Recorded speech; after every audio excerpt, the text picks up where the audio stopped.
പാർവതങ്ങൾക്കിടയിലുള്ള ഒരു കൊച്ചു ഗ്രാമം. ഇവിടെ രാത്രി വൈകി മാത്രം റേഡിയോ പ്രവർത്തിച്ചു. ഗ്രാമവാസികൾക്ക് പുറത്തുള്ള ലോകത്തേക്കുള്ള ഒരു മാത്ര ബന്ധമായിരുന്നു അത്.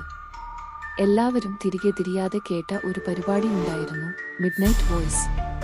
ആരും അവതാരകനെ കണ്ടിട്ടില്ല, അവൻ പേര് പറിച്ചിട്ടില്ല. പക്ഷേ ആ ശബ്ദം ശാന്തവും ശീതളവുമാണ്. അതിൽ ഭീതിയും ആകർഷണവും ഇണഞ്ഞിരുന്നത്.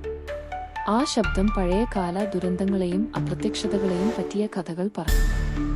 എല്ലാവർക്കും അവ തത്സമയകഥകളായി തോന്നിയിരുന്നില്ല. ആദ്യം ഒരു രാത്രി അവതാരകൻ പറഞ്ഞു, 1992 അപ്രത്യക്ഷമായ ലിലിയെക്കുറിച്ച്. അവൻ പറഞ്ഞ ഓരോ വിശദാംശവും, അതെ, അവൾ അപ്രത്യക്ഷമായ ദിവസം ധരിച്ചിരുന്ന വസ്ത്രം, അമ്മയോട് പറഞ്ഞ അവസാന വാക്കുകൾ, അപ്രത്യക്ഷമായ സമയം. ലിലിയുടെ സഹോദരൻ മാർക്കസ് നിശബ്ദനായി കേട്ടുനിന്നു. ഈ വിവരങ്ങൾ ആരുമറിയില്ലായിരുന്നു. അവൻ റേഡിയോ സ്റ്റേഷനിലേക്ക് വിളിച്ചു.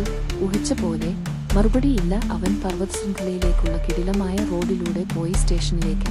അവിടെ ഒന്നും ഇല്ല, പഴയ തകർന്ന കെട്ടിടം. ഉപകരണങ്ങൾ നശിച്ചു പോയതാണ്. എങ്കിലും ശബ്ദം വന്നുകൊണ്ടിരുന്നു.